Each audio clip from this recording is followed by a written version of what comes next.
अस्सलाम वालेकुम। प्रोग्राम जुर्म अंजाम के साथ मैं हूं मुजाहिद शेख। आज के जुर्म अंजाम में हम आपको दिखाएंगे कि शादबाग के इलाके में एक भाई अपनी सगी बहन को कत्ल कर देता है, लेकिन मुबैना तौर पर इन्वेस्टिगेशन में ये बात सामने आती है। मकतूला बहन का भाई जो कातिल भी है, एक जाली पीर के पास जाता है और उसे वो जाली पीर कहता है कि उसके घर में कुछ हवाई चीज़ें हैं और बहुत बड़ी तादाद में वो अपने गले में तावीज़ पहनता है। पुलिस इस मामले में इन्वेस्टिगेशन कर रही है कि बहन को कत्ल करने वाला कातिल क्या किसी जाली पीर की वजह से अपनी बहन को कत्ल करता है, लेकिन जो मकतूला का चचा और उनके रिश्तेदार हैं वो यही इल्ज़ाम लगाते हैं और पुलिस से मुतालबा करते हैं कि इस हवाले से भी इसकी इन्वेस्टिगेशन की जाए। आज के प्रोग्राम में हम आपको ये दिखाने की और बताने की कोशिश करेंगे कि मकतूला का भाई उसे कत्ल क्यों करता है। ये दिखाते हैं हम आपको आज के इस प्रोग्राम में। शादबाग के इलाके में इंतहाई अफसोसनाक जो एक वाक़या पेश आता है कि एक बहन भाई के हाथों कत्ल हो जाती है। पुलिस इसके मुलजिम को गिरफ़्तार भी कर लेती है। मुकदमे के मुद्दई और दीगर अहले खाना हमारे साथ हैं। इनसे इस वाक़े की तफसील जानते हैं और ये भी पता करते हैं कि पुलिस ने किस तरह से मुलजिम को गिरफ़्तार किया। सर, आपका नाम क्या है? मोहम्मद अली। आप मरने वाली के क्या लगते हैं? चचा लगते हैं जी। क्या वाक़या हुआ किस तरह से? क्या 27 तारीख को सुबह जिसने ये मर्डर किया है, मैं साथ ही रहता हूँ। मेरे घर की बेल दी, मैं बाहर आया, कहता चाचू इफ्रा बाजी ने ख़ुदकुशी कर ली। मैं उसी तरह उसी हालत में उसके साथ ऊपर गया हूँ। ऊपर जाके देखा तो इफ्रा बाजी फर्श पर किचन में पड़ी हुई थी, खून में लथपथ। ठीक है जी। फिर उसके बाद उसको हॉस्पिटल ले गए और खून में लथपथ कोई गला काटा गया था, क्या हुआ था? बज़ाहिर तो उस टाइम गर्दन पे एक निशान नज़र आ रहा था। ठीक है। जब हॉस्पिटल लेके गए तो उन्होंने कहा इनकी डेथ हो गई है। ठीक है। मौके पर पुलिस वहाँ आ गई। पुलिस को कैसे इत्तला मिली? 15 पे कॉल? हाँ, इसकी 15 पे कॉल चली थी। ठीक है। तो पुलिस ने आके वहाँ फौरी तौर पे अपने तौर पे इन्वेस्टिगेशन की और वो अपनी तहवील में ले लिया और तकरीबन कोई 6-7 घंटे बाद उन्होंने इस चीज़ को साबित भी किया। मुलजिम को पकड़ के शादबाग के जो इन्वेस्टिगेशन के इंचार्ज हैं उन्होंने 4 साढ़े 4 बजे हमें थाने दोबारा बुलाया। उन्होंने कहा ये मर्डर जो है लड़की के भाई ने किया है। अच्छा, ये बताएं कि बच्ची पढ़ती थी? कितनी हाँ जी, उम्र थी? बच्ची पढ़ी थी। बच्ची की उम्र थी 28 साल। 28 साल। 27 दिन पहले इनकी वालदा का इंतकाल हुआ है। अच्छा। हाँ, उसके बाद ये वाक़या हो गया। और वालिद जो हैं वो 4 साल पहले फौत हो गए थे। ठीक है। हाँ, बच्ची जो थी माशाल्लाह ये भी पढ़ी लिखी थी, बच्चा भी पढ़ा था। अच्छा। ये समझ से बाहर है हमारे साथ। ये क्या बच्चे ने इतना बड़ा कदम उठा के अपनी बहन की जान ले ली। हालांकि ऐसे मुकद्दस रिश्ते होते हैं बहुत ज़्यादा भाई के। अच्छा, ये बताएं कि ये जिस घर पे हम बैठे हुए हैं ये इनका था? इंडिपेंडेंट दोनों बहन भाई थे और कोई नहीं था? पहले वालदा थी। हाँ जी। ठीक है। 27 दिन पहले मैं आपको बताऊँ ना, उनका इंतकाल हुआ है। ठीक है। इकट्ठे रह रहे थे अपनी वालदा के साथ ही। हाँ जी। अच्छा सर, ये बताइएगा कि जब ये दोनों बहन भाई अकेले रहते थे, कोई माली तौर पे भी ऐसा कोई मसला नहीं लगता, तो वजह क्या सामने आई? आप घर के बड़े हैं, वालिद की जगह है दोनों बच्चों के घर पे सिर्फ बहन भाई रह रहे हैं और उनमें भी इस हद तक किसी बात पे इख्तलाफ हो गया कि भाई बहन को कत्ल। यही तो चीज़ काबिल अफसोस है कि कोई मसला नहीं। फाइनेंशियली तौर पे भी दोनों जॉब भी करते थे, मामू हेल्प भी करते थे। एक हो ना कोई फाइनेंशियली मसला कोई हो तो फिर कोई मसले मसाइल हों, और उसने जो रीज़न बताया वो भी अकल से बाहर है कि मेरे पैसे चुराती थी, जो खबर हमने पहले पढ़ी। तो जब गिरफ्तार हुआ मुलजिम जी, मुलाकात हुई आपकी? नहीं, उसके बाद नहीं हुई। जिस दिन इसने ये किया ना उसके बाद नहीं मुलाकात, ना मैं गया हूँ। एक बड़ा अजीब सा सवाल है कि जाने वाली दुनिया से वो भी आपकी बच्चियों की तरह, और वो थी भतीजी थी। हाँ जी, जान ले वाला भाई, जान लेने वाला भी अपना ही अपना। तो मुकदमे के मुद्दई भी आप, ज़ाहिर बात है। क्या चाहते हैं, सज़ा होनी चाहिए उसको? ये तो मैं अभी बाद में बताऊंगा। बहरहाल ये जुल्म किया उसने बहुत बड़ा, आम फहम में नाकाबिल माफ़ी जुर्म है। ये हमारे जो माशरे में अब होना शुरू हो गया है, ये हमारे साथ बीत गई। सोसाइटी में बहुत से ऐसे वाक़यात होते हैं, बाप जो है सुतेला बाप हो वो बेटी को मार हाँ देता जी, है, शोहर बीवी को मार देता है, जैसे ये भाई ने बहन को मार दिया। सीनियर सिटीज़न है आप, क्या लगता है कि क्या खामियां और क्या किस तरफ हमारी सोसाइटी जा रही है?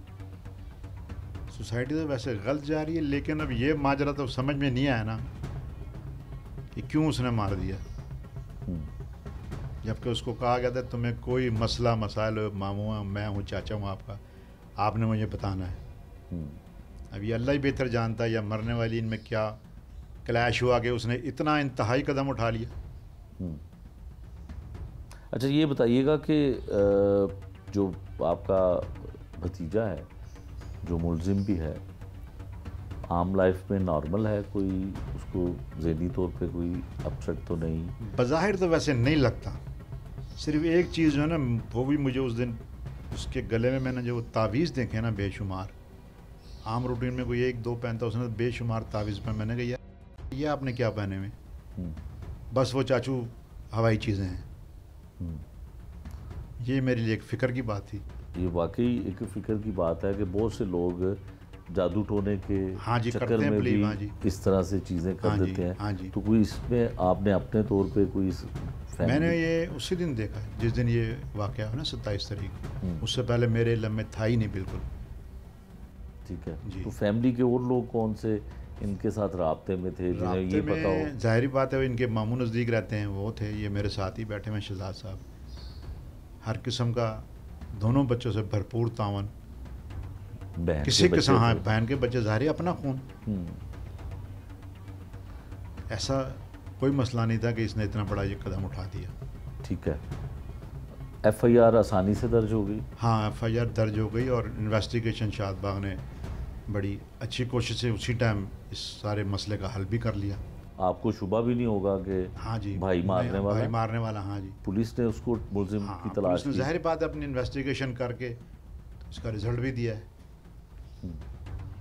ठीक है, ये ज़रा माइक दीजिएगा शहजाद साहब को। शहजाद साहब, कहते हैं कि 2 दफ़ा मामा को तो फिर एक मामू बनता है, तो आपको तो बड़ा दोनों से प्यार होगा, तो क्या लगता है आपको कि वजह क्या बनी? समझ ही नहीं आ सकी। मैं तो अभी 2-3 दिन पहले भी उनके पास आया हूँ, हर चीज़, ये चाचू, मैं ईशा की नमाज़ पढ़ के इनके बैठ बार तावन होता था, हर चीज़ का उनसे तावन किया है। उन्हें कोई पूछा है कोई प्रॉब्लम है, उन्होंने कभी ये इजहार ही नहीं किया हमसे। तो जो बात ये बता रहे हैं चाचू उसके कि वो कोई तावीज़ वगैरह गले में बहुत ज़्यादा थे, कोई कभी इस बारे में? नहीं, कभी मैंने नहीं देखा, उस दिन ही देखा जिस दिन ये वाक़या हुआ, जिस दिन ये वाक़या हुआ। तो फैमिली के कोई ख़वातीन घर में आती, किसी बहन ने किसी को कहा हो कि कोई भाई परेशान करता है, या कोई जैसे ये इल्ज़ाम वो लगाता रहा कि जी बहन पैसे शायद चोरी करती है? नहीं, ऐसी वजह कोई नहीं थी। ऐसी कोई वजह किसी से नहीं हुई डिस्कस? बोला मैं आता रहता हूँ, मैं जुमेरा को भी आई खाना लेके वगैरह, ये चाचू से साथ तावन, हमारे सब मेरे साथ तावन करते थे। हाँ, हम इधर बैठ के खाना इकट्ठा खाते थे। लेकिन ऐसी बात कोई नहीं मैंने देखी सुन दो। ऐसी बात कभी नहीं। अच्छा ये बताइएगा कि जब ये वाक़या पेश आया तो उससे पहले कोई झगड़ा, कोई ऐसी? नहीं, ऐसी बात कोई बात ही नहीं थी, अचानक सिर्फ ये इतला मिली? अचानक ये बात हुई है बस। वही चाचू ने टेलीफोन मुझे किया है तो हॉस्पिटल में ना ये इसको ऐसे हुआ है, वाक़या हुआ है, तो जल्दी आओ आप। ठीक है, मैं नवाज शरीफ हॉस्पिटल चला गया, उधर पुलिस आई है तो इस वजह से। ठीक है, तो वालदा जो आपकी बहन भी थी, जी जी, उनकी डेथ कितने दिन पहले हुई? 27 दिन पहले। 27 दिन पहले। बीमार थी? नहीं, वो अचानक ही फर्स्ट रमज़ान को बीमार हुए हैं, फिर उनके गुर्दे ख़राब हो गए। अच्छा। तो 28-27 दिन बाद पहले फोत हुई हैं। तो ये जो बेटा था माँ का खिदमत गुजार था? माशाल्लाह खिदमत गुजार था, इसने हॉस्पिटल में खिदमत की है। अच्छा, कभी आपको महसूस नहीं हुआ कि इतना इंतहा तक ये जा सकता है अपनी बहन के लिए, खून के लिए? ये नहीं। ठीक हो गया। तो आपकी मुलाकात हुई मुलजिम से? नहीं, मैं अभी हम गए, आप भी नहीं उसके बाद मिले? ना चाचू गया तो ना पुलिस से क्या मालूम हुआ कि पुलिस ने क्या बहुत बताया? तामन किया है। तो वो आए, उन्होंने इन्वेस्टिगेशन किया सदीक साहब ने। तो उन्होंने हमें 4:30 बजे बताया कि ये बच्चे ने आप जुर्म इकरार किया, जुर्म मान लिया उसने कि कत्ल उसने किया। ये एक चचा और एक मामू थे। मकतूला जो बच्ची थी, एक ही रिश्ता है और मुलजिम के साथ भी इनका यही रिश्ता है। और ये बताते हैं कि इन्वेस्टिगेशन पुलिस ने इनके मुलजिम को गिरफ़्तार किया। उनको शुबा हुआ, वरना इनको तो शायद ये भी यकीन नहीं था कि कत्ल करने वाला उसका सगा भाई हो सकता है। जिस तरह चचा के घर उसने जाके इतला दी कि बहन ने ख़ुदकुशी कर ली, हॉस्पिटल गए, पुलिस मौके पे पहुंची, पुलिस ने इन्वेस्टिगेशन की तो पता ये चला कि उसको कत्ल किया गया है और बाद में उसके हाथों पे कट लगाए गए ताकि वो ये लगे कि उसने ख़ुदकुशी कर लिया। इफ़रा सदाकत को भाई कत्ल क्यों करता है, प्रोग्राम में रिश्तेदारों ने और ख़ासकर चचा ने इस बात का एतराफ़ किया है कि वो जो मकतूल का भाई था, मुलजिम जो है, वो अपने गले में बहुत सारे तावीज़ पहनता था, बहुत सारे बुज़ुर्गों के पास भी जाता था। फिर दूसरी जानिब इन्वेस्टिगेशन पुलिस का भी ये कहना है कि जब उसे गिरफ़्तार किया तो उसके गले में बहुत सारे तावीज़ थे, जिसके हवाले से उस मुलजिम का कहना है कि उसके घर में कुछ ऐसी जो है चीज़ें थी जिसके लिए वो तावीज़ अपने गले में पहनता था। क्या एक भाई अपनी बहन को ऐसे मामलात की वजह से क्या कत्ल कर सकता है? इसके बारे में उलमा कराम का क्या कहना है, दीनी राय क्या है, ये हम आपको उलमा कराम की ज़ुबानी सुनवाते हैं।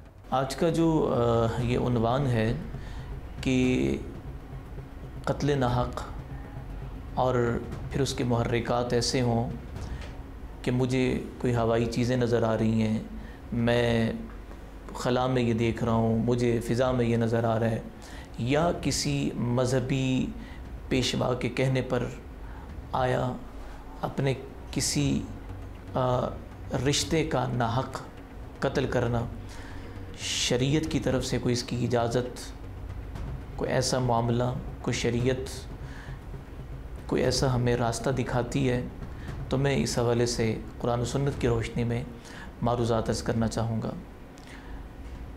सूरह फ़ुरक़ान पारा नंबर 19 से मैंने आयत तय्यबा तिलावत की। वल्लज़ीना ला यदऊना मअल्लाहि इलाहन आखर वला यक़्तुलूना अन-नफ़्सल्लती हर्रमल्लाहु इल्ला बिल-हक़्क़। ईमान वालों की अलामतों में से एक अलामत ये भी है कि वो कत्ल नाहक नहीं करते। और सूरह निसा पारा नंबर 5 में फरमाया वमन यक़्तुल मुमिनन मुतअम्मिद फ़जज़ाउहु जहन्नम खालिदन फ़ीहा। जो आदमी किसी मोमिन का जानबूझकर कत्ल करेगा उसकी सज़ा हमेशा की जहन्नम, उसका ठिकाना हमेशा की जहन्नम। माशरे में इस तरह के वाक़यात हमें इससे कबल भी दिखाई देते हैं। जब सरगोदा के एक पीर साहब ने अपने मुरीदीन से ये कहा कि अपने फ़लाँ रिश्तों को तुम कत्ल कर दो तो अबदी ज़िंदगी पालोगे, तो वो ग़ालिबन कोई 20 के करीब शायद कत्ल के वाक़यात, यानी वो पैदर पे ही उसी वक्त में ही वो उनके जो मुरीदीन थे उन्होंने इस तरह का मामला किया। अब यहाँ आज का जो मामला है कि एक भाई अपनी सगी बहन को कत्ल करता है और फिर उसका ये कहना है कि मुझे ऐसी चीज़ें नज़र आती हैं, जिन्नात का है या कोई और। तो याद रखिएगा ये तवहुम परस्ती का मामला है, हक़ाइक़ से कोई ताल्लुक़ नहीं है। जिन्नात का मुसल्लत होना, चिमटना, ये तो कुरान हमें बताता है सूरह बक़रा यतख़ब्बतुहु शैतानु मिनल मस, कि वो मुसल्लत होकर हवास बाख्ता उनको कर देंगे। अब यहाँ चीज़ ये है कि कोई आदमी मेरी रहनुमाई करता है और मुझे इस तरह का कोई सबक दे या दर्स दे मावरा अदालत, इसकी इजाज़त कहीं भी नहीं है कि मावरा अदालत आदमी अपनी सगी बहन का कातिल बन जाए। और जुर्म क्या है कि मेरी जेब से बटवा निकाल कर उसमें से रकम निकाली है, चोरी की है, तो चोरी की सज़ा तो वैसे भी कत्ल नहीं है जुर्म साबित होने के बाद भी। और यहाँ तो ये चोरी बनती ही नहीं है। एक घर में रहते हुए बिलफ़र्ज़ की बात है, बहन ने अगर भाई के जेब से कुछ रुपए निकाल भी लिए तो ये जुर्म ऐसा नहीं है कि उस पर जो है ना वो कत्ल का मामला हो। यहाँ बुनियादी तौर पर मैं ये आपके तवज्जो से अर्ज़ करना चाहूँगा, तरबियत की कमी है, तालीम की कमी है। तालीम अगर है तो सोहबत की कमी है, वो सोहबत औलिया की, उलमा की, उसकी कमी है। जज्बातियत और सतहियत, उसका तूफ़ान इस कदर बढ़ रहा है कि अगर तदारू की कोशिश न की गई तो फिर यूँ चौकों चौराहों में, गलियों बाज़ारों में, ख़ानदानों और घरों में बहम दस्तो गिरबानी जान लेते हुए नज़र आएंगे लोग। इसलिए अव्वलीन कोशिश तो ये होनी चाहिए कि हमें जो शरीयत का पैगाम है उसको वाज़े करना होगा, उजागर करना होगा, इंसानी क़दरों को माशरे में बतलाना होगा कि एक इंसान की जान बचाना सारी इंसानियत को बचाने के मुतरादिफ कुरान ने करार दिया, और एक इंसान की जान का कत्ल नाहक फ़कअन्नमा क़तल अन्नास जमीआ, सारी इंसानियत को कत्ल करा देने के मुतरादिफ इसे कहा गया। इंसान की जान की हुर्मत किस कदर है। और मोमिन कौन है? मन सलीम अल मुस्लिमूना मिन लिसानिही व यदिही, जिसकी ज़ुबान से भी, जिसके हाथ से भी दूसरा मुसलमान महफूज रहे, उसकी जान, उसका माल, उसकी इज़्ज़त, आबरू महफूज रहे। तो यहाँ छोटी छोटी बातों पे कत्ल के इक़दामात, सिर्फ सज़ाए मौत से बात नहीं बनेगी। क्योंकि ऐसे लोगों को जब आप उठाते हैं तो वो कहते हैं हम तो इस्लाह करने वाले हैं, मेरी गर्ज़ तो ये थी। अला इन्नहुम हुमुल मुफ़सिदूना, आगाह रहो को यही फसादी हैं, लेकिन इन्हें ख़ुद शऊर ही नहीं है। जब तक शऊर बेदार नहीं होगा कि मेरा ये मामला जुर्म है, जुल्म है, दुनिया के एतबार से भी, आखिरत के एतबार से भी, इसलिए ऐसे शख्स का फ़ेल कानूनी तौर पर जुर्म है ही है। शरीयत ने भी इसे बदतरीन जुर्म करार दिया है, बदतरीन जुल्म करार दिया है।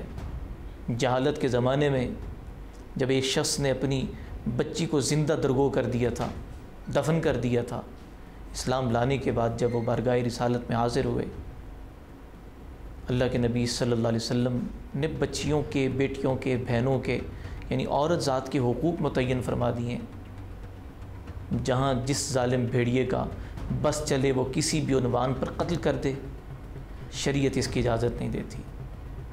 इसलिए हमारा ये कहना है बहैसियत एक ज़िम्मेदार आलिम होने के कि फ़ौरी तौर पर करार वाक़ई सज़ा दी जाए ऐसे मुल्ज़म को जुर्म साबित होने के बाद। दूसरी चीज़ ये है कि नफ्सियाती तौर पर जब बीमारियां हैं तो इलाज मेडिकल के मौजूद हैं। आप सिर्फ इस तरफ न जाएं कि जी फ़लाँ मुझे ये कर देगा, फ़लाँ मुझे कर देगा। असबाब के दर्जे में दम भी है, असबाब के दर्जे में कोई आदमी पढ़ाई के लिए बता देता है, ये सब चीज़ें हदीस से साबित हैं। लेकिन मामला ये है, क्या इसकी आड़ में, रूहानियत की आड़ में कत्ल नाहक का इर्तिकाब करने वाला, उसे हम कोई महफूज रास्ता दे दें? बिल्कुल घरों में लड़ाई झगड़े होते हैं, आपस की दूरियां, नफ़रतें, जादू, जिन्नात के असरात यकीनन होंगे, लेकिन उसमें मैं ये अर्ज़ कर रहा हूँ कि इक़दाम कत्ल से तो आदमी ख़ुद को रोकने की कोशिश करे। लेकिन अब अगला सवाल ये होता है कि कोई आदमी ये कहे कि जी मुझे जादू के ज़रिए कत्ल पे उभारा गया, तो क्या हमारे यहाँ कोई ऐसा कानून मौजूद है? कानून तो कातिल को जब देखेगा भाई उसने कत्ल किया है, होशो हवास में किया है, कानून तो उसको सज़ा देगा, सज़ाए मौत देगा।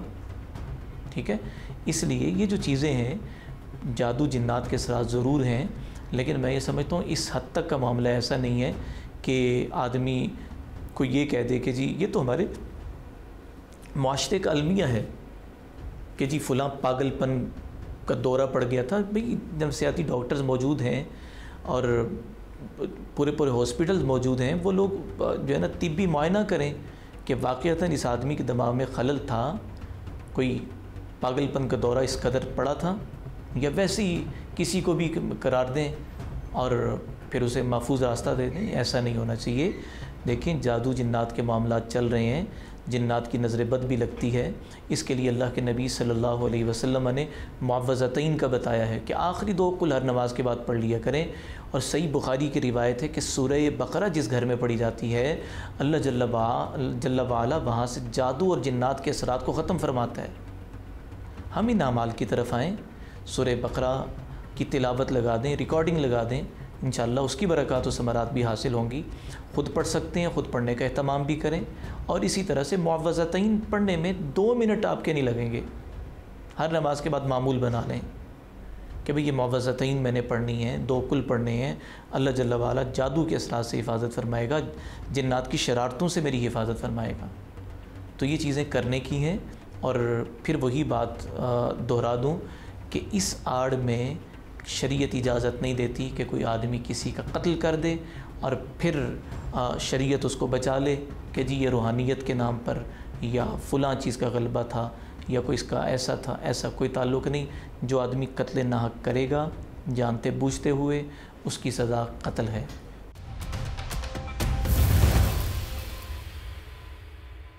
अब हम बात करते हैं जी इस इलाके के जो महल्लेदार भी हैं और मुलजिम और मकतूला के जो चचा हैं उनके दोस्त भी हैं, उनके साथ दोस्ती भी है और इस इलाके की सियासी शख्सियत भी हैं।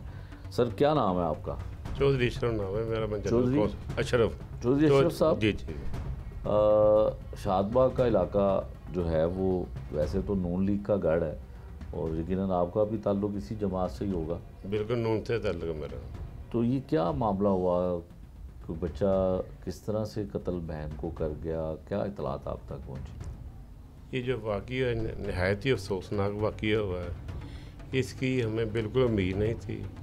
इस बच्चे का जो किरदार है हर बंदे को एक शरीफ आदमी था। इसकी कभी भी हमने कंप्लेन नहीं सुनी इस बच्चे ने ये किया है या फलां कोई काम की।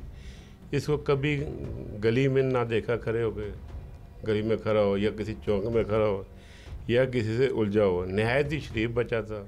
इसकी समझ नहीं आ रही हमें।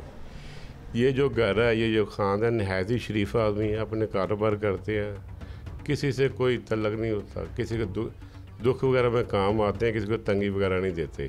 ठीक।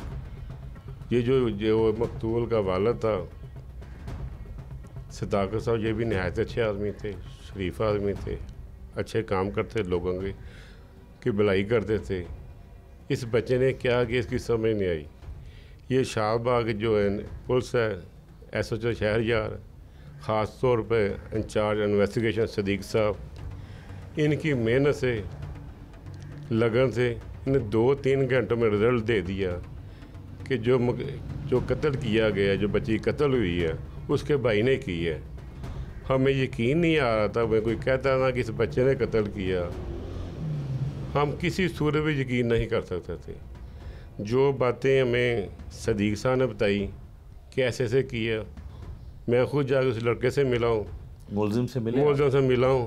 उसने भी मुझे यही स्टोरी सुनाई। मैंने नाले के ज़रिए फंदा दिया बहन को। उसके बाद मेरे बाजू पर उसने टक लगाए हैं। उसके बाद मुलजिम ने अपने नाखून भी काटे हैं ताकि मेरा कोई DNA टेस्ट वगैरह ना हो सके। अच्छा।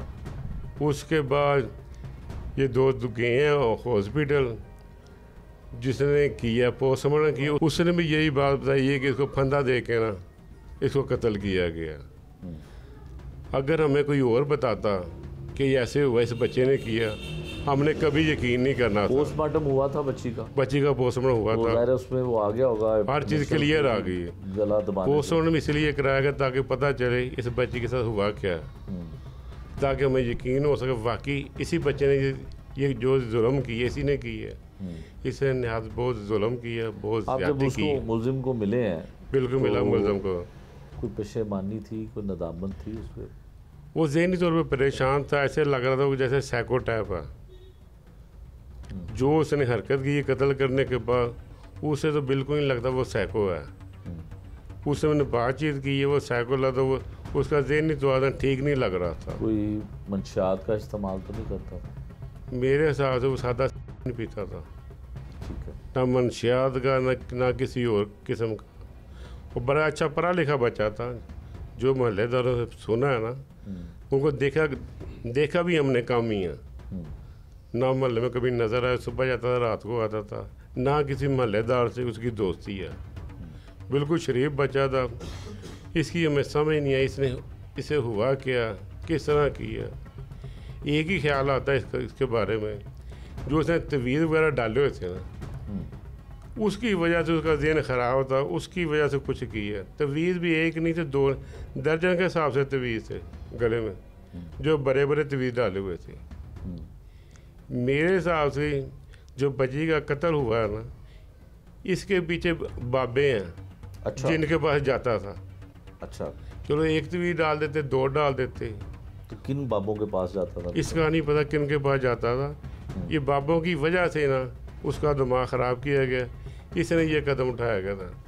किसी भी बाबे के पास चले जाए, 2 नंबर है, वो सबसे पहले यही बात कहेगा, आपके जो करीबी हैं वही दुश्मन हैं आपके। तो भाई को बहन का दुश्मन बना दिया उन्होंने, बाबा। भाई को बहन का दुश्मन बना दिया। मैंने उससे मिला, मैं ये क्या वजह हुई, उसने क्यों किया। जो वजह बताई है वो बिल्कुल मामूली सी वजह थी। वो कह रहा था कि जो मेरी बाजी थी ना, मेरी बहन थी मकतूला, मेरी अलमारी से मेरे पैसे निकाल दी थी। मैंने कहा निकाले, मैं कहा छोड़ देना था यार।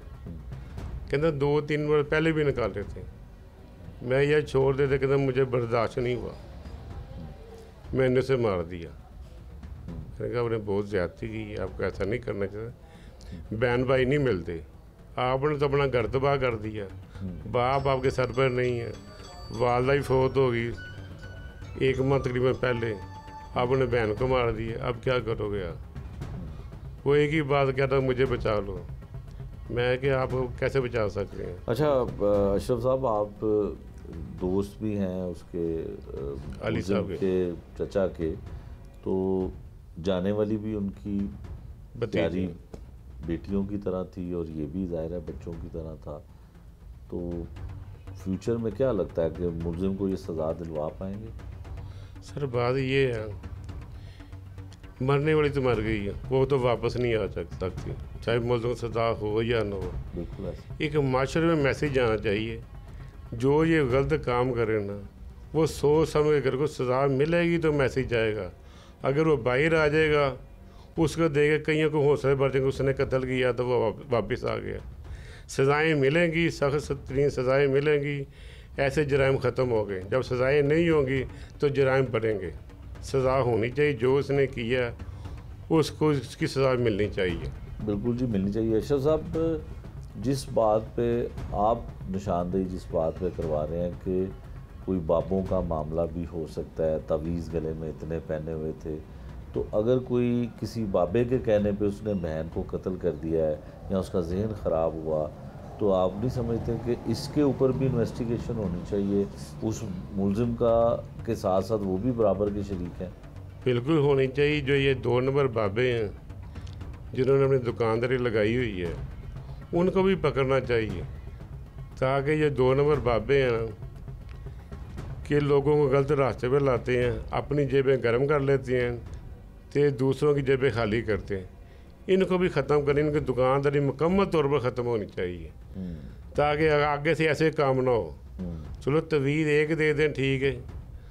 तो आपने उससे ये सवाल नहीं किया मुलजिम से, जब आप मिले हैं तो आपने उससे पूछा नहीं कि बहन तो बड़ी भाइयों की होती है, जान निछावर करती हैं बहनें भाइयों पे, तो तुमने अपनी बहन को मारा, को बाबे के कहने पे मारा, या कौन सी, ये तो बहुत मामूली सी बात है। 2 बहन भाई ये घर में रह रहे हैं, अगर बहन ने पैसे ले भी लिए हैं उसके, तो ये कौन सी बड़ी बात है? बड़ी बहन थी। मैंने उससे कहा मैं यह क्या हो गया, मैं यह सब्र कर लेना था। कहता मैं 2 मरतबा पहले भी सब्र कर लिया था। मैं कही आपकी बहन थी, अक्ल कर ले, सब्र कर लेते। फिर चाचा से कह देते, ये मामू से जिक्र कर देते, यार मेरे साथ ऐसे करती है, वो उनको समझा देते। कहता बस मुझसे हो गया, मुझे पता नहीं चला। इन्होंने बहुत बड़ी ज़्यादती की है। बिल्कुल ऐसे ही है। ये अशरफ साहब थे जी, जो इस इलाके के सियासी काम जो है वो भी करते हैं हल्के में इसमें, और दोस्त भी हैं, फैमिली ताल्लुकात भी हैं इनके। एक बड़ी अहम चीज़ इन्होंने बताई जो यकीनन इन्वेस्टिगेशन पुलिस जो है इस पहलू पे भी इन्वेस्टिगेट करेगी कि एक शख्स नौजवान जो पढ़ा लिखा है और जिसको ना माशी तौर पे कोई इतने मसाइल हैं, घर भी अपना है, नौकरी भी करता है, बहन भी पढ़ी लिखी है, वो भी जॉब करती है, और 27 रोज़ पहले दोनों की, मुक्तुला की भी और मुलजिम की भी वालिदा का इंतकाल होता है। ऐसा क्या हुआ कि उसने कत्ल कर दिया? जो पुलिस की हिरासत में एतराफ़ी बयान दिया है मुलजिम ने, वो कहता है कि बहन पैसे निकालती थी, पैसे चोरी करती थी, तो उसको गुस्सा आया। ये बहुत मामूली सी बात है जिस पे शायद किसी की जान नहीं ली जा सकती, ख़ासकर बहन और भाई के रिश्ते में। लेकिन दूसरी जानिब एक पहलू ये भी पता चलता है कि उसके गले में बहुत सारे तावीज़ थे, वो तावीज़ गैर मामूली तौर पे ज़्यादा पहनता था, और इस पे भी इन्वेस्टिगेशन होनी चाहिए कि क्या इसके पीछे कोई और महरक़ात तो नहीं है, कोई किसी ने उसके ज़रिए कोई ऐसा काम करवाया हो, उसके ज़रिए कत्ल करवाया हो, उसको क्या कुछ हो सकता है इस मामला में। यकीनन ये इन्वेस्टिगेशन पुलिस इसमें इन्वेस्टिगेशन करेगी, और इसी प्रोग्राम में हम इन्वेस्टिगेशन पुलिस का मौक़िफ़ भी आपको सुनवाते हैं। भाई कातिल बना और भाई के कत्ल करने की वजह क्या थी? इन्वेस्टिगेशन पुलिस तो इसके बारे में यकीनन कुछ और ही बताती है, घर वाले कुछ और बयान करते हैं। क्या ऐसे कातिल जो अपने ही बहुत ही प्यारे और कीमती रिश्तों को ख़त्म करने के लिए इस हद तक जा सकते हैं? क्या ये कोई ज़हनी मुश्किल में मुब्तला होते हैं या ज़हनी तौर पर बीमार होते हैं? इसके बारे में और ऐसे लोगों के बारे में माहिर नफ्सियात क्या कहते हैं, ये हम आपको उनकी ज़ुबानी सुनवाते हैं। देखें, जब भी हम माशरे में इस तरह का एटीट्यूड देखते हैं या इस तरह के केसेस देखते हैं कि जिसमें एक भाई जो है वो अपनी सगी बहन को कत्ल करने के लिए जो है इम्प्लीमेंट करता है, कत्ल करता है उसका, तो इसमें बहुत सारी जो है नफ्सियाती चीज़ें, नफ्सियाती मसाइल जो है वो हमारे सामने आते हैं। बीइंग अ साइकोलॉजिस्ट जब मैं इसको देखती हूँ तो डेली बिहेवियर बहुत काउंट करता है। देखें, जब बहन भाई एक ही घर में रहते हैं या वो खूनी रिश्ते जो एक ही घर में रहते हैं, उनका आपस में बिहेवियर बहुत काउंट करता है कि ये बिहेवियर किस किस्म का है। दूसरे, आपका इन्वायरमेंट, जिस इन्वायरमेंट में आप रहते हैं, क्या वो आपको पॉजिटिव या नेगेटिव किस किस्म का इम्पैक्ट देता है, हम ये चीज़ भी देखते हैं। क्रिमिनल साइकोलॉजी में सबसे पहले ये चीज़ देखी जाती है कि जब कोई शख्स किसी का कत्ल करता है तो वो ये चीज़ पहले ही अपने जहन में प्लान कर रहा होता है। ये प्लानिंग 10 से 15 दिनों के अंदर अंदर जो है वो उसके जहन में चल रही होती है, और फिर किसी भी वक्त आने वाला गुस्सा जो है वो उस शख्स की जान ले सकता है जिसके खिलाफ ये प्लानिंग हो रही होती है। इसमें ये नहीं देखा जाता कि आपका खूनी रिश्ता है या आपका वो दोस्त है या आपके साथ उसका कोई ताल्लुक था या वो आपका कोई पार्टनर था, बिजनेस पार्टनर था, वटएवर, ये एक चीज़ जो है वो सर्कल साइकोलॉजिकली चल रहा होता है। इसमें डेली का बिहेवियर बहुत काउंट करता है। ये कत्ल जो होता है, जैसे ये एक भाई ने अपनी सगी बहन को सिर्फ इस बात पे कत्ल कर दिया कि बाकायदा तौर पे उसने उसकी जेब से पैसे निकाले थे। यही मौक़िफ़ इख्तियार किया उस कातिल ने, उस भाई ने, कि इसने मेरी जेब से पैसे निकाले और मुझे गुस्सा आ गया और मैंने इसको मार दिया। देखिए, गुस्सा यकदम नहीं आता, गुस्सा कई चीज़ों पर उसको पहले से भी आता होगा। वो बदतमीज़ी पहले से भी अटैम्प्ट करता होगा, बहन के साथ जो है वो इस तरह का रवैया उसका उसी दिन नहीं था, बल्कि ये कई दिनों पे मुहीत जो है वो एक मसला था जो चलता आ रहा था, जिससे आप निगलेक्ट कर सकते हैं। अब जैसे कि अगर हम इस स्टोरी को देखें तो इसमें इन दोनों के वालिदैन जो हैं वो इस दुनिया में नहीं थे, और ये दोनों बहन भाई जो है वो घर में अकेले रहते थे। और जब आप अकेले रहते हैं, किसी बड़े का साथ आपके साथ नहीं होता, तो जाहिर है कि आप उस तरीके से एक दूसरे को या बहन भाई के तकद्दुस को नहीं समझ पाते। फिर आप अपनी तरफ से जो है वो इम्प्लीमेंटेशन करते हैं जो आपको ठीक लगता है। ये हमारा डेली का जो है वो बिहेवियर इसमें जो है वो शो होता है। उसके बाद होता है कि मोटिवेशन और कॉन्फिडेंस। जो ये क्रिमिनल माइंड लोग होते हैं या ज़्यादा एग्रेशन होता है जिनमें, जो ज़्यादा एग्रेसिव बिहेवियर रखते हैं, इनका जो कॉन्फिडेंस लेवल होता होता है वो आम बंदे से ज़्यादा होता है, यानी ये ओवर कॉन्फिडेंट होते हैं। और दूसरे, इनको मोटिवेशन मिलती है हमेशा नेगेटिव फोर्स की तरफ से, कि जितना ज़्यादा ये किसी नेगेटिव फोर्स में बदतमीज़ी करेंगे, गालम गलोच करेंगे, किसी पे हाथापाई करेंगे, किसी के गिरेबान को खींचेंगे या किसी पे जो है वो मर्डर अटैम्प्ट करेंगे, तो ये शायद ज़्यादा पावरफुल अपने आप को जो है वो शो करना शुरू कर देते हैं। ये अपने आप को क्रिमिनल माइंड लोग खुद मोटिवेट करते हैं, खुद मोटिवेशन पकड़ते हैं और फिर खुद उस पर जो है वो एक दिन इम्प्लीमेंट कर देते हैं। लेकिन कोई भी जो क्राइम करने वाला बंदा है वो 10 दिन तक जो है वो इस चीज़ को प्लान करता है अपने जहन में। उसके जहन में वो जो एक नफरत होती है, चाहे वो अपनी सगी बहन से हो, चाहे वो अपनी बीवी से हो, चाहे वो अपने शौहर से हो, चाहे खूनी किसी रिश्ते में हो या खूनी रिश्ते में ना भी हो, जब भी कोई नफरत का एलिमेंट बीच में आता है तो हम उसमें ये देखते हैं कि इसको अंडरस्टैंडिंग उसके साथ जो है वो कितनी थी। अंडरस्टैंडिंग ना होने की वजह से नफरत क्रिएट होती है। आपको नॉलेज नहीं है, आपको पता नहीं है कि एक शख्स की जान कितनी कीमती है, आप गुस्से में आए और आपने उसकी जान ले ली। कोई भी आपने जो है वो हथियार इस्तेमाल किया और उसको आपने जो है वो कत्ल कर दिया। अब देखिए, इसमें आपकी सबसे बड़ी चीज़ जो है वो फिज़िकल आपको देखना पड़ता है कि लिटरेसी क्या है, क्योंकि फ़िज़िकल लिटरेसी जो है वो हमें ये सिखाती है कि आपका बिहेवियर, आपका एटीट्यूड और आपकी डेली की फ़िज़िकल एक्टिविटी और आपका उन लोगों में उठना बैठना जो ज़्यादा गुस्से वाले हैं, एग्रेसिव ज़्यादा हैं। जैसे कि अक्सर औक़ात मौला अली का भी कॉल है कि अगर आपने किसी शख्स को पहचानना हो तो उसके दोस्त देख लो, उसके दोस्त उसका तारुफ होते हैं। अक्सर औक़ात लड़के क्योंकि बाहर जाते हैं, बाहर बैठते हैं, उनकी जो एक कम्युनिटी होती है, कैटेगरी होती है, जो दोस्तों के जो उनका एक ग्रुप होता है, वो इस तरह के दोस्त उसमें शामिल होते हैं जो उनको वर्गलाते हैं, या वो अगर कभी अपने दिल की बात उनके साथ शेयर करते हैं तो वो उन्हें बताते हैं कि अगर फ़लाँ बंदी या फ़लाँ बंदा तुम्हारे साथ ये बिहेव कर रहा है तो तुम उसके साथ ये बिहेव करो। अब वो बिहेव करते करते उसकी जान नहीं लेना चाहते, लेकिन अचानक से कोई ऐसी चीज़ जो है वो उन पर असरअंदाज होती है जो कि उनका गुस्सा होता है, सब्र का ना होना होता है, बर्दाश्त की कैफियत में ना आना होता है। इसीलिए इस्लाम भी सिखाता है और साइकोलॉजिकल पॉइंट ऑफ व्यू से भी हम माहिर नफ्सियात यही सजेस्ट करते हैं कि एक शख्स में जब तक क़ुव्वत बर्दाश्त ना हो, सब्र और तहम्मुल ना हो, वो नॉर्मल इंसान नहीं है। अक्सर औक़ात ये कहा जाता है कि मर्दों को ज़्यादा गुस्सा आता है और मर्द इसीलिए जो है वो कभी गैरत के नाम पे, कभी इज़्ज़त के नाम पर औरत की बलि चढ़ा रहे हैं, औरत को कत्ल कर रहे हैं। कहीं किसी टिकटॉकर का कत्ल होता है तो कहीं जो है वो भाई बहन का कत्ल कर देता है। नाम इसको गैरत का दिया जाता है या नाम इसको ये दिया जाता है कि जी मुझे पता नहीं चला, मुझ पर शैतान आ गया था या मैंने जो है वो ये कत्ल अटैम्प्ट कर दिया। ऐसे नहीं होता, ये प्री प्लानिंग होती है। आपको पता होता है कि आपने उस शख्स को कैसे कत्ल करना है या आपने उस पर कैसे हमला करना है और आप इस चीज़ के लिए प्लानिंग करके आए होते हैं। और जब अचानक से वो कोई आपकी मूड के ख़िलाफ़ काम कर दे तो आपको मौका मिल जाता है उस पर जो है वो ये कत्ल अटैम्प्ट करने का। और फिर एक क्रिमिनल माइंड शख्स जो है वो ये क्रिमिनल साइकोलॉजी को अपनाते हुए डार्क साइकोलॉजी में जो है वो टिप्स यूज़ करता है और दूसरे शख्स को जो है वो अपने ताबे कर लेता है, यानी उस पर हमला कर देता है। और अगर दूसरा शख्स कमज़ोर हो तो वो जाहिर है फिर उसका मर्डर अटैम्प्ट हो जाता है। तो ये चीज़ इसी केस में भी जो है वो यही चीज़ देखने में आई है कि इनका डेली का बिहेवियर, क्योंकि मैं जब तक किसी भी शख्स को या किसी भी क्रिमिनल को असेसमेंट नहीं कर लेती, मैं उसके बारे में हतमी राय नहीं देती। तो मैं इस लड़के की इस स्टोरी को सुनते हुए या ये समझते हुए कि इन बहन भाइयों का आपस का डेली रूटीन बिहेवियर क्या था, मैं ये समझती हूँ कि ये आपस में नफ़रत अंगेज़ी बढ़ चुकी थी।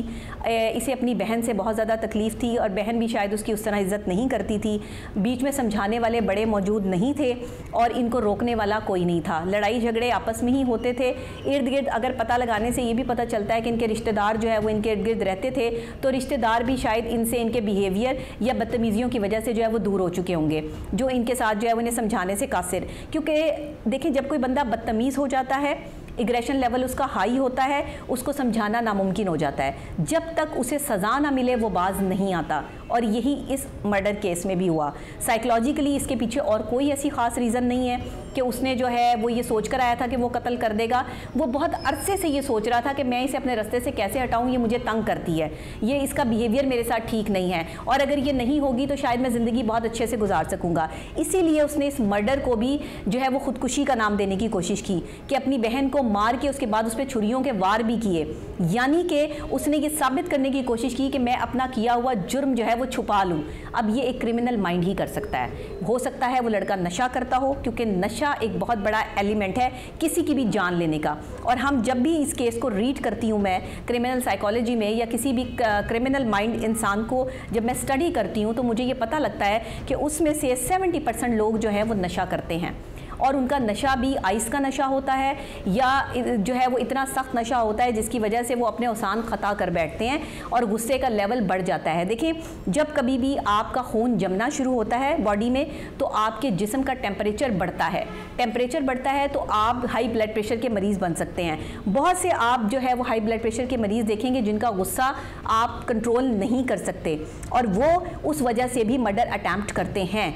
तो मैं यही कहती हूँ कि आपका लाइफस्टाइल बहुत अहमियत रखता है, आपकी तरबियत बहुत अहमियत रखती है। माशरे में होने वाले रोज़ाना का ये मामूल बन जाने वाले कत्ल, जिसमें एक औरत ही कत्ल हो रही है एक मर्द के हाथों, कहीं वो भाई है, कहीं वो शौहर है, कहीं वो पसंदीदा मर्द है, कहीं वो बेटा है, मतलब ये सारे अटैम्प्ट औरत पे इसलिए हो रहे हैं कि औरत कमज़ोर है, औरत अपना डिफेंस नहीं कर सकती। अपनी बेटियों को इस काबिल बनाए कि वो अगर किसी भी ऐसे बिहेव रखने वाले मर्द के साथ ज़िंदगी गुजार रही हैं या अकेली रह रही हैं जो उनका भाई है, बाप है, शौहर है या वटेवर उस आदमी से उनका कोई भी ताल्लुक़ है, तो वो अपना सेल्फ़ डिफेंस जो है वो उसको मुमकिन बना सके, ना कि उनका कत्ल जो है वो कोई भी इतने आम तरीके से जो है वो किया जा सके। और दूसरे ये कि जब भी आप देखें कि आपके साथ रहने वाले लोगों का और ख़ास तौर पे खूनी रिश्तों का बिहेवियर बदल रहा है तो बहुत एहतियात पकड़ लें, क्योंकि इससे अगला स्टेप जो है वो आपकी जान का जाना भी हो सकता है। देखिए, बहन भाइयों के लिए मैं इतना ही कहूँगी कि एक ही खून, एक ही माँ बाप की औलाद, कम से कम बहन भाइयों में तो मोहब्बत होनी चाहिए, कम से कम बहन को भाई का और भाई को बहन का एहसास होना चाहिए। गुस्से में किए गए फ़ैसले हमेशा गलत होते हैं। गुस्से में आप अपनी बहन को गलत तो कह सकते हैं, अपने भाई को गलत तो कह सकते हैं, लेकिन इस नौयत तक ना जाएं कि उसकी जान ही ले लें या उस नौयत तक उससे नफ़रत ना करें। अपने अंदर अपने खूनी रिश्तों के हवाले से नफ़रत पैदा ना करें, क्योंकि अगर आप उनके बारे में हमेशा नेगेटिव ही सोचते रहेंगे तो आप नेगेटिव ही हो जाएंगे और फिर आप कभी उनके बारे में पॉजिटिव नहीं हो पाएंगे।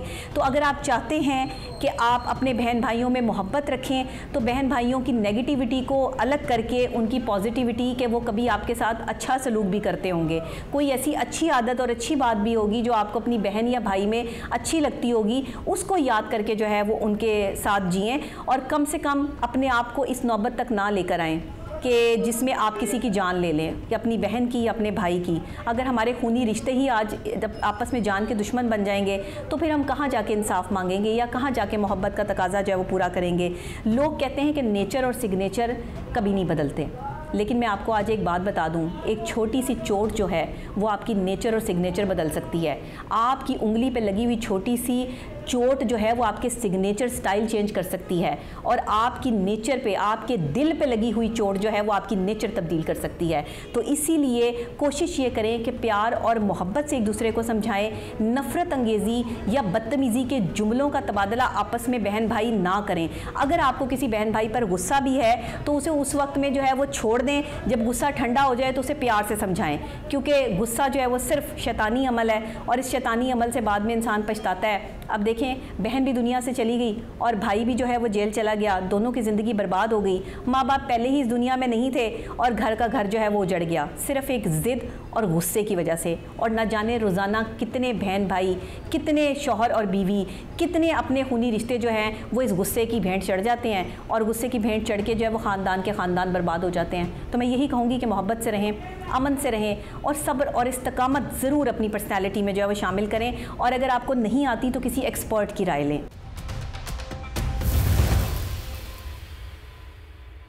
प्रोग्राम के आखिर में हम पुलिस का मौक़िफ़ इसमें शामिल करते हैं कि जो भाई है वो क्यों अपनी बहन को कत्ल करता है और कत्ल की वजह क्या है, पुलिस की इन्वेस्टिगेशन में क्या मामला सामने है और वजह कत्ल की क्या है, ये हम इंचार्ज इन्वेस्टिगेशन शादबाग मोहम्मद सदीक भट्टी साहब हैं, उनसे जानने की कोशिश करते हैं।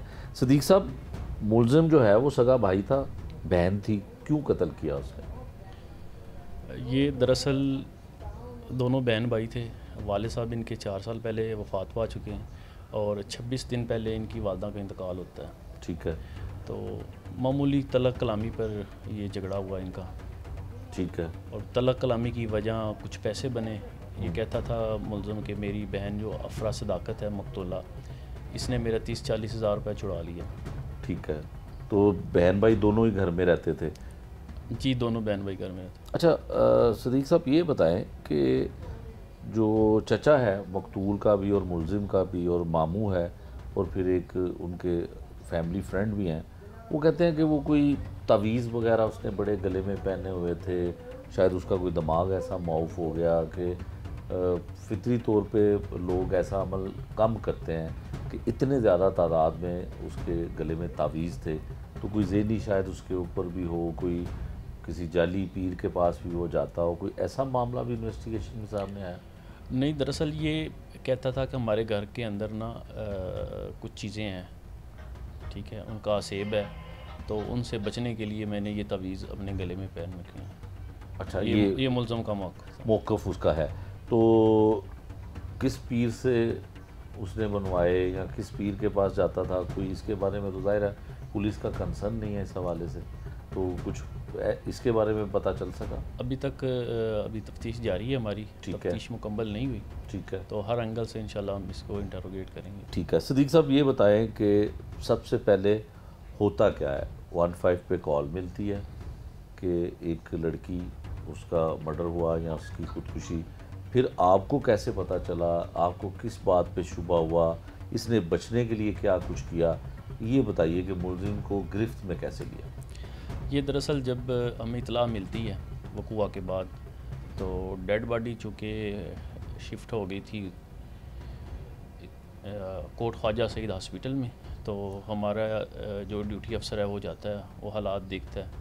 वहाँ चूँकि डेड रिसीव होती है इफ़रा सदाकत, तो वहाँ से वो लेकर इसको चले जाते हैं डेड हाउस में, वो हॉस्पिटल में जमा करवाने के लिए उसकी नाश को। तो हम इतला देते हैं कि हालात कुछ मशकूक हैं, तो इतला पाकर हम भी अपनी टीम के हमरा रवाना होते हैं डेड हाउस। डेड हाउस जब हम उसकी डेड बॉडी का मुलाजा करते हैं, तो उसके चेहरे पे नाखूनों के निशानात पाए जाते हैं और गले के पास यहाँ भी ज़ख़म होता है। ठीक है। तो उसके बाद हमें हमारा जो शक होता है वो मजबूत हो रहा है कि ये सुसाइड नहीं है, इसको मर्डर किया गया। तो उसके सराउंडिंग फिर हम जो लोग हैं उनको वक्तन फ़वक्तन दरियाफ़्त करते हैं, वहाँ से हमें मालूम होता है और उसके भाई को वहाँ मशकूक पाते हैं और उसके भाई से जो हम दरियाफ़्त करते हैं तो उसका भाई प्रॉपर जवाब नहीं देता और उसको इतना शातिर था कि जब वक़ूआ उसने किया, वक़ूआ करने के बाद उसने अपने नाखून तक काट दिए। उसकी वजह क्या? उसकी वजह ये थी कि जब इसका लड़ाई झगड़ा उसके साथ हुआ तो मकतूला के चेहरे पे नाखूनों के निशानात थे। ठीक है। चूँकि ये जो मुल्ज़म था ये BS टेक्नोलॉजी का इसके पास डिग्री है। ठीक है। और ये फ्रांजिक के मामलात को समझता था कि अगर मैं ये नाखून नहीं काटूँगा पुलिस को शक व शुबात होगा, पुलिस मेरा DNA करवा लेगी, हमारा DNA मैच हो जाएगा, इसलिए इस एंगल में इसने ये फेल का इर्तिकाब किया। ठीक है। अच्छा सदीक साहब, होता क्या है जब ये गला किस तरह से दबाता है और फिर लड़की के जिस्म पर बाजुओं पे निशानात भी हैं काटने के, वो क्या मामला है? ये दरअसल जब रात को आता है, ये 6 से 2 शिफ्ट करता है, एक जॉब करता है प्राइवेट किसी कंपनी में, कंपनी में आई थिंक। तो वहाँ से ये 2 बजे आता है, ये नॉक करता है, इसका घर का दरवाज़ा इसकी बहन नहीं खोलती, ये काफ़ी देर नॉक करता रहता है, फिर ये चला जाता है। ताख़ीर हो चुकी सोई होगी वो। हाँ डेफिनेटली। तो उसके बाद फिर ये दोबारा चूँकि फ़जर का टाइम नज़दीक है तो ये मस्जिद चला जाता है, वहाँ नमाज अदा करता है और वहाँ से फ़ारिग होकर फिर आकर नॉक करता है। फिर काफ़ी देर बाद इसकी जो सिस्टर मकतूला है वो दरवाज़ा खोलती है, तो उसी इसना में जब वो अंदर जाता है तो उनके आपस में जो तलक कलामी शुरू हो जाती है। ठीक है। तो तलक कलामी होते होते हुए ये फिर उससे अपने पैसों की डिमांड करता है कि तूने मेरे जो 30-40 हज़ार रुपये निकाला हुआ है वो मेरा दो। अच्छा। तो ये और घर में और कोई होता नहीं? हाँ, घर में कोई नहीं होता। तो ये टाल मटोल करती है। अच्छा। टाल मटोल करते हुए ये फिर किचन के में चली जाती है, किचन में ये बैठी होती है। ठीक है। वहाँ ये आता है, इसके पास औजार बंद होता है, औजार बंद की मदद से पीछे से उसके गले में फेरता है। ठीक है। और यहाँ फिर गर्दन पे यहाँ ज़ोर से कहते हैं मुक्के वगैरह मारता है। ठीक है। तो उसके बाद वो बच्ची गिर जाती है। ठीक है। इफ़रा सदाकत। ठीक है। तो बेहोश हो जाती है। तो उसके बाद ये इस परेशानी में कि ये लोगों को पता चल जाएगा क्या हो गया, तो ये किचन में से छुरी उठाता है, उसकी दाईं कलाई पे 2 काफ़ी हद तक ज़ख्म दे देता है। ठीक है, ताकि लगे कि लगे कि इसने वेन्स काट दी, सुसाइड किया। ठीक है, सुसाइड का रंग दिया। ठीक है, तो हॉस्पिटल भी खुद लेके जाता है? जी हॉस्पिटल भी। इसका चचा आता है, इस चचे के साथ अपनी जो मकतूला बहन है हॉस्पिटल लेके जाते हैं, वहाँ डेड रिसीव होती है। डेड रिसीव, मर चुकी होती है वो जी, घर जी, में, ज़ाहिर है जी, उसका गला दबाया जाता है ऐसे और ही है। मारा जाता है। अच्छा, उसके बाद एतराफ़ी बयान ये क्या देता है आपकी कस्टडी में, पुलिस की कस्टडी में, कि क्या कहता है कि इसने बहन को क्यों मारा, जो बड़ा अहम बयान होता है। एतराफ़ तो यकीनन उसने कर लिया, कोई बड़ी वजह आपको लगती है कि पैसे 30-35 हज़ार रुपया या दरवाज़ा ना खोलना, इस तरह की चीज़ें, ये कोई किसी को कत्ल करने की वजह नहीं है? और वो बहन जो चंद दिन पहले शख्स जो है मुलजिम अपनी माँ को भी खो बैठता है, उसकी डेथ होती है, फिर बहन भी ज़ाहिर है गमज़दा होगी, ख़ुद भी परेशान होगा, तो वजह इसने क्या बताई है, वजह कत्ल क्या बताता है? असल में इसमें हमारे पास इंकशाफात यही की हैं कि मेरा बहन के साथ मामूली बातों में लड़ाई झगड़ा होता रहता था। वो भी जॉब करती थी, ये भी जॉब, इनका सेम टाइम नहीं होता था। जब ये इकट्ठे होते थे छोटी छोटी बातों में इनमें तलक कलामी होती रहती थी। ठीक है, ये गुस्से में आकर उसने ये स्टेप उठा दिया। ठीक है। अच्छा, दूसरा ये बताइएगा कि अब जो है मुकदमे का मुद्दई उसका चचा है, और चचा के लिए दोनों खूनी रिश्ते हैं, मरने वाली भी उसकी बच्चियों की तरह थी और मारने वाला भी उसके बच्चों की तरह है, तो क्या ये केस परवान चढ़ सकेगा, मुलजिम को सज़ा मिल सकेगी? जी, जो उसने जुर्म किया है उसकी सज़ा उसको ज़रूर मिलेगी, और हम अपनी तफ्तीश हर एंगल से कर रहे हैं, तो इंशाल्लाह इसको मजबूत चलान मुरतब करके कोर्ट में भिजवाएंगे। ठीक है, ये था जी पुलिस का मौक़िफ़, जिसमें ये चीज़ तो वाज़ह हो गई कि मकतूला का भाई जो मुलजिम है वो अपने गले में गैर मामूली तौर पे तावीज़ ज़्यादा पहनता है, और उसका ये भी कहना था कि उसे ऐसा लगता है कि घर में कोई हवाई चीज़ें हैं। ये पुलिस की हिरासत में मुलजिम ने मौक़िफ़ दिया, लेकिन उसकी जो बहन वहाँ पे रहती थी उसको कभी ऐसी चीज़ महसूस नहीं हुई, या वालिदा को महसूस नहीं हुई, या पहले उसके चचा भी साथ रहते थे उनको महसूस नहीं हुई, लेकिन मुलजिम को ये चीज़ें महसूस होती रहीं कि वहाँ पे कुछ ऐसी जो है चीज़ें हैं, और जिसकी वजह से वो अपने गले में तावीज़ पहनता था। और फैमिली के लोग भी कहते हैं कि कभी ऐसा मामला हमारे देखने में नहीं आया, जब ये गिरफ़्तार हुआ तो उसको देखा तो उसके गले में बहुत सारे तावीज़ थे।